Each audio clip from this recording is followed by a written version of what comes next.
1821லிருந்து 1898 வரைக்கும் வாழ்ந்த ஒரு ஹோமியோபதி மருத்துவர். அவருக்கு பேரு சுஸ்லர். இவர் ஒரு ஹோமியோபதி மருத்துவருங்க. ஹோமியோபதி பிராக்டிஸ் பண்ணிட்டு இருக்கிறாரு. நல்லபடியா பண்ணிட்டு இருக்கிறாரு. ஒரு கட்டத்தில சில வியாதிகளுக்காக வியாதியினால அவருடைய மனைவி இறந்துடுறாங்க. மனைவி இறந்தோன்ன அத எரிக்கிறாங்க. சடலத்த எரிக்கிறாங்க. அப்ப நம்ம அஸ்தின்னு சொல்லுவோம் இல்லைங்களா? அந்த எரிஞ்சு போன சாம்பல வாங்கிட்டு வந்து நம்ம கரைப்போம் இல்லையா? ஆத்துல, கங்கையில. அந்த மாரி அஸ்தி வாங்கிட்டு வந்திருக்காரு. தன் மனைவி எரிக்கப்பட்ட அந்த சாம்பல். அந்த சாம்பல இவருக்கு ஒரு டவுட்டு. இந்த சாம்பல்ல என்ன இருக்குன்னு, இத வந்து டெஸ்ட் பண்ணி பார்த்துருக்காரு. அப்ப இருக்கிற அந்த காலகட்டத்தில இருந்த கருவிகள் மூலியமா, அதில என்னமெல்லாம் இருக்குன்னு பார்த்தா, அதில மொத்தமாவே 12 தாது உப்புக்கள் மட்டும் தான் இருந்திருக்காம். அதாவது இந்த 12 தாது உப்புக்களும் வேற வேற விகிதத்தில இருந்திருக்காமா. ஒண்ணு கொஞ்சம் கம்மியா இருந்திருக்கு, ஒண்ணு அதிகமா இருந்திருக்கு.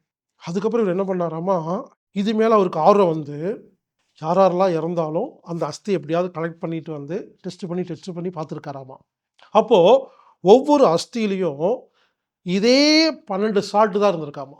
யார் இறந்தாலும் நம்ம எரித்த பிறகு கிடைக்கும் அந்த சாம்பலில் மொத்தம் 12 தாது உப்புக்கள் மட்டுமே இருந்திருக்கிறது. அது ஒண்ணு அதிகமா இருக்கு, கம்மியா இருக்கு. இப்படி ஆராய்ச்சி பண்ணி பார்க்கும் பொழுது, எந்த சால்ட் கம்மியா இருக்குதோ, அது சம்மந்தப்பட்ட வியாதியில அவங்க இறந்திருக்காங்க. இந்த மாரி ரிசர்ச் பண்ணி, கடைசில இவரு என்ன பண்ணிட்டாரு, பெரிய ரிசர்ச் பண்ணி, நமது உடம்புல, ரத்தத்தில இந்த 12 சால்ட் தான் மிக முக்கியமானது. இது தவிர நெறைய சால்ட் இருக்குதுங்க. புரிஞ்சுக்கங்க. இந்த கான்செப்ட் என்னன்னா, இந்த 12 உப்புக்கள் தான் மிக, மிக, மிக முக்கியமானது. நோய்களுக்கு காரணமானது. அத்தியாவசியமானது அப்படின்னு கண்டுபிடிச்சு, இந்த எந்த சால்ட் குறைஞ்சா என்ன வியாதி வரும்? எந்தெந்த உறுப்பெல்லாம் பாதிக்கும்னு ரிசர்ச் பண்ணி கண்டுபிடிச்சுட்டாருங்க.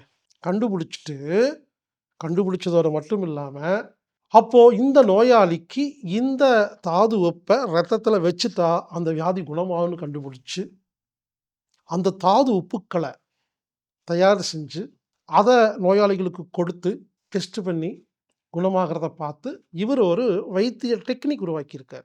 புரிஞ்சுக்கங்க. இது ஒரு ஹோமியோபதி தான். ஆனா இவரு அந்த ஹோமியோபதி மருந்துல சில ரூல்ஸ் உருவாக்கியிருக்கிறார். அவ்வளோதாங்க. அந்த ரூல்ஸ்‌க்கு பேர் தான் பயோகெம்.